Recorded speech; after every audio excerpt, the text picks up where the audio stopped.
আসসালামু আলাইকুম, কি অবস্থা সবার? এটা হলো আইটেল S25 এন্ড এইটা হলো সিম্ফনি ইনোভা 30। আইটেল S25 বাংলাদেশে লঞ্চ করা হয়েছে 13,999 টাকায় 6128 ভেরিয়েন্ট এন্ড ইনোভা 30 এর 8128 ভেরিয়েন্ট আপনারা পেয়ে যাচ্ছেন 12,699 টাকায়। এখন আপনারা অনেকেই বলতে পারেন ভাইয়া ইনোভার তো প্রাইসও কম এন্ড র্যামও বেশি, তাহলে তো ইনোভাটাই ভালো হওয়ার কথা। সো 14,000 টাকার মধ্যে কোন ফোনটা আপনাদের জন্য ভালো হবে সেইটাই আজকে আমরা ফাইন্ড আউট করব, যে কিছু টাকা বাড়াইয়া আইটেল S25 নেওয়া উচিত নাকি আপনাদের সিম্ফনি ইনোভা 30 নেওয়া উচিত। তো হ্যালো গাইস, কেমন আছেন সবাই? আমি রবিন, আপনারা দেখছেন মোবাইল বাড়ি। তো চলুন শুরু করা যাক। প্রথমে তো আমরা ডিজাইনে আসি, তাহলে S25 এর ডিজাইন আমার কাছে চমৎকার লেগেছে। ম্যাট ফিনিশিং এর সাথে এক ধরনের অ্যাবস্ট্রাক্ট ডিজাইন তারা পিছনে করেছে, যেটা দেখে অবশ্যই আপনাদের প্রিমিয়াম ফিল হবে এন্ড একটা লুকসও কিন্তু আপনারা পাবেন premium. At the other hand যদি আমরা ইনোভা 30 তে দেখি, এইটার লুকসও কিন্তু অনেক সুন্দর, গ্লসি ফিনিশিং করা হয়েছে। আর তার সাথে নোটিফিকেশন লাইটের একটা অদ্ভুত ইমপ্লিমেন্টেশন আমরা দেখতে পাই। ক্যামেরা 4 সাইডে সার্কেলে 3টা ক্যামেরাতে 3টা নোটিফিকেশন লাইট তারা দিয়েছে, যখন লাইটটা জ্বলে অনেক জোস লাগে কিন্তু। সো ডিজাইন আপনাদের পার্সোনাল প্রেফারেন্স, বাট আমাকে বললে আমার আইফোন শেপের যে ডিজাইনগুলো আছে এতটা পছন্দ না, যার কারণে আমার কাছে পার্সোনালি S25 এর ডিজাইনটা পছন্দ হয়েছে। আপনাদের কাছে কোনটা ভালো লাগছে সেটা কিন্তু কমেন্ট সেকশনে জানাতে পারেন। এসব পোর্টস এন্ড বাটনের কথা বললে আইটেলে বটম সাইডে আপনারা একটা স্পিকার গ্রিল পাচ্ছেন, একটা মাইক্রোফোন পাচ্ছেন, একটা USB Type-C পোর্ট পাচ্ছেন এন্ড পেয়ে যাচ্ছেন হেডফোন জ্যাক। রাইট সাইডে volume rocker and power button পেয়ে যাচ্ছেন। লেফট সাইডে একটা কমপ্লিট সিম ট্রে রয়েছে, এখানে সিম কার্ডের পাশাপাশি একটা মেমোরি কার্ড ইউজ করতে পারবেন, কিন্তু টপ সাইড পুরোটা ক্লিন পাচ্ছেন। এখানে কোনো প্রকার সেকেন্ডারি নয়েজ ক্যান্সেলেশন মাইকও দেওয়া হয় নাই, সেকেন্ডারি স্পিকারও দেওয়া হয় নাই। এট দ্য আদার হ্যান্ড যদি আপনারা ইনোভা 30 তে দেখেন, তাহলে এইটার বটম সাইডে আপনারা স্পিকার গ্রিল, একটা মাইক্রোফোন, USB Type-C পোর্টের সাথে হেডফোন জ্যাক তো পাচ্ছেন। রাইট সাইডে আপনারা ভলিউম রকার এন্ড পাওয়ার বাটনের সাথে ইন্টিগ্রেটেড ফিঙ্গারপ্রিন্ট সেন্সর পেয়ে যাচ্ছেন, যেটার স্পিড মোটামুটি ভালো ছিল। আমি যতবারই দিচ্ছিলাম আনলক করে দিচ্ছিল, কোনো প্রকার প্রবলেম আমি পড়িনি। এটার ফিঙ্গারপ্রিন্ট সেন্সরটা নিয়ে যথেষ্ট পরিমাণে স্পিড ছিল। লেফট সাইডে একটা কমপ্লিট সিম ট্রে পেয়ে যাচ্ছেন, যেটা সিম কার্ডের পাশাপাশি একটা মেমোরি কার্ড ইউজ করতে পারবেন। আর টপ সাইড এইখানে কিন্তু নয়েজ ক্যান্সেলেশন মাইক আপনারা পাচ্ছেন, যেটা S25 এ মিস করছেন। সো ডেফিনেটলি S25 এর টাকা বেশি হলেও নয়েজ ক্যান্সেলেশন মাইক কিন্তু ইনোভা 30 তে দেওয়া হয়েছে, হুইচ ইজ গ্রেট। এখন আপনারা অনেকে বলতে পারেন ভাই S25 এর তো ফিঙ্গারপ্রিন্ট দেখালেন না, এটা কি ফিঙ্গারপ্রিন্ট নাই? না, এটাতে ফিঙ্গারপ্রিন্ট আছে, কিন্তু সেটা ইন ডিসপ্লে ফিঙ্গারপ্রিন্ট। ইয়েস, মাত্র 14,000 টাকায় আপনারা ইন ডিসপ্লে ফিঙ্গারপ্রিন্ট পাচ্ছেন আইটেল S25 এ। এটা একটা অ্যামোলেড ডিসপ্লে, যেখানে ইন ডিসপ্লে ফিঙ্গারপ্রিন্টের স্পিড আমার কাছে যথেষ্ট পরিমাণ ভালো লেগেছে।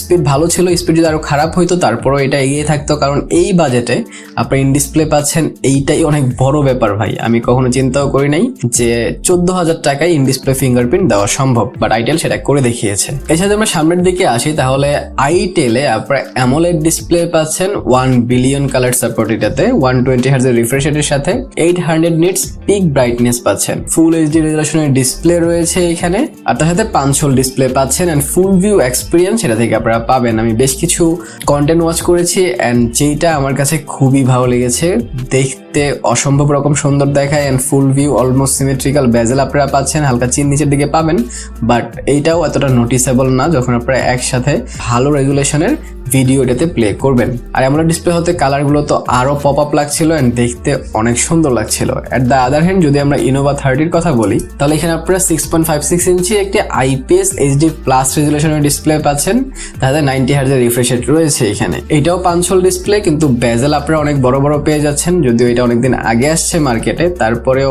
যেহেতু কম্পিট করছে এখন পর্যন্ত, সো ডিসপ্লের দিক থেকে তো এটাকে এগিয়ে রাখা যাবেই না, কারণ এক তো অ্যামোলেড না, দ্বিতীয়ত রেজুলেশনও কম।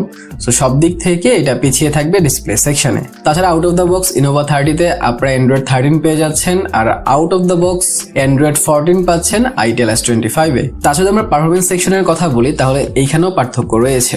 ইউনিয়াসোসি T616 প্রসেসরটা পাচ্ছেন আপনারা ইনোভা 30 তে। এইটা অনেক ভালো একটা প্রসেসর, যদি আপনারা 12,500-13,000 টাকা চিন্তা করেন, অনেক ভালো গেমিং টেমিং আপনারা করতে পারবেন, ইজিলি গেম টেম খেলা যাচ্ছিল। আমি বেশ কিছু গেমিং করেছি এন্ড গেমিং এক্সপিরিয়েন্সও আমার কাছে ভালো লেগেছে, কিন্তু আপনারা শখ হয়ে যাবেন 1,000-1,200 টাকা বাড়ায় যদি আপনারা আইটেলটা নেন, তাহলে সেইখানে আপনারা ইউনিয়াসোসি T620 পাচ্ছেন, যেটা এটার চেয়ে অনেক বেটার চিপসেট এন্ড সেটা তো আমি গেমিং টেমিং করেছি, খুব ভালো গেম খেলা যায়। আমি বেশ কিছু গেম প্লে দিচ্ছি, আপনারা দেখেন যে গেম প্লের এক্সপিরিয়েন্স আপনাদের কাছে কেমন মনে হয়েছে। আইটেলের প্রসেসর ভালো, বাট আইটেলের প্রসেসর ভালো হইলেও এটার ইউজার এক্সপিরিয়েন্স এতটা বেটার না, যার কারণে হালকা ল্যাগ ট্যাগের ফিল আমি পেয়েছি। এটার প্রসেসরটা এটার সফটওয়্যারের সাথে এতটা ভালোভাবে ইন্টিগ্রেট বা অপটিমাইজড হয় নাই, যার কারণে এই সমস্যা হয়তো আমি আমি পড়েছি। কিন্তু অন দ্য আদার হ্যান্ড যদি T616 কথা বলি আমি ইনোভা 30তে, সেটার সাথে কিন্তু তার সফটওয়্যারের একটা ইন্টিগ্রেশন খুব ভালো হয়েছে, অপটিমাইজেশন ভালো হয়েছে। আর সিম্ফনির অনেক সিম্পল ইউআই থাকে, যার কারণে এতটা প্রবলেম হয়ও না ক্রিয়েট আসলে, যার কারণে একটু বেশি অপটিমাইজ মনে হচ্ছিল ওইটাকে। বাট ডেফিনেটলি যদি আপনারা পারফরমেন্স কেন্দ্রিক ফোন চান,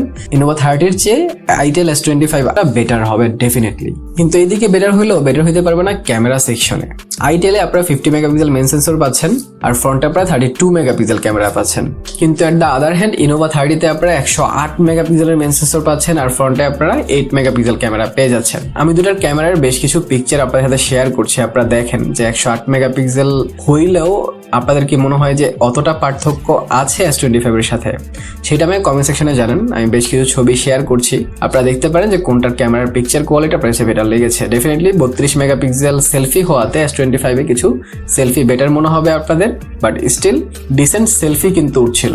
এই সাথে আমরা ব্যাটারি সেকশনে আসি, তাহলে এখানে দুইটা সেম, দুইটাতেই 5000 mAh ব্যাটারি পাচ্ছেন, এন্ড দুইটাই 18 ওয়াটের ফাস্ট চার্জিং সাপোর্ট করে, এন্ড দুইটার বক্সের মধ্যেই 18 ওয়াটের চার্জার দেওয়া হয়েছে। সো একবার ফুল চার্জ করলে আপনারা প্রায় 1 থেকে 1.5 দিন ব্যাকআপ পেয়ে যাবেন মডারেট ইউজে। বাট যদি রাফ ইউজ করেন বা স্ক্রিন অন টাইমের কথা বলেন, তাহলে 6.5 ঘন্টার মতো স্ক্রিন অন টাইম পেয়েছি আমি দুইটার থেকেই। সো এট দ্য এন্ড যদি আমি আমার অপিনিয়ন শেয়ার করি যে আমি কোনটাকে প্রেফার করব, তাহলে আইটেল S25 ডেফিনেটলি প্রায় 1300 টাকার মতো বেশি, এন্ড 1300 টাকা বেশি দিয়ে আপনারা সেখানে প্রসেসর ভালো পাচ্ছেন, সেইখানে ডিজাইন ভালো পাচ্ছেন, সেখানে আপনারা অ্যামোলেড ডিসপ্লে পাচ্ছেন, ইন ডিসপ্লে ফিঙ্গারপ্রিন্ট পাচ্ছেন, ফুল এইচডি রেজুলেশন পাচ্ছেন। সো মাত্র 1300 টাকা বেশি দিয়ে এইসব জিনিসগুলো ডেফিনেটলি আমার মনে হয় আপনাদের নেওয়া উচিত। যদি বর্তমানে আপনারা একটা ফোন খোঁজেন এন্ড আপনারা কনফিউজ থাকেন ইনোভা 30 এবং আইটেলের মধ্যে, তাহলে ডেফিনেটলি আমার মনে হয় আপনারা আইটেলে সুইচ করতে পারেন। ইনোভা 30 অনেকেই ক্যামেরার জন্য নিয়ে থাকেন, বাট ইনোভা 30-র ক্যামেরা অ্যান্ড আইটেল S25-এর ক্যামেরার মধ্যে অত বেশি পার্থক্য নাই। নাম্বার গেমে আপনারা যায়েন না, ক্যামেরার কোয়ালিটির দিকে দেখেন, তাহলে ডেফিনেটলি আমার মনে হয় আপনাদের কাছে এত বেশি ডিফারেন্স মনে হবে না আইটেল S25-কে। স্টিল আপনাদের কোনটা পছন্দ হয়, আপনাদের অপিনিয়নও আমার কমেন্ট সেকশনে শেয়ার করতে পারেন। অ্যান্ড আপনারা যদি ডিসাইড করেন আইটেল S25টা নেবেন, তাহলে সামনে যে ভিডিওটা আসতেছে সেটা দেখতে পারেন, একটা ক্রেজি রিভিউ আমি করছি। সো ভালো সুস্থ থাকেন, ভিডিওটা ভালো লাইক কমেন্ট শেয়ার সাবস্ক্রাইব করে দিয়েন। দেখা হবে পরের ভিডিওতে। টিল দেন, আল্লাহ হাফেজ।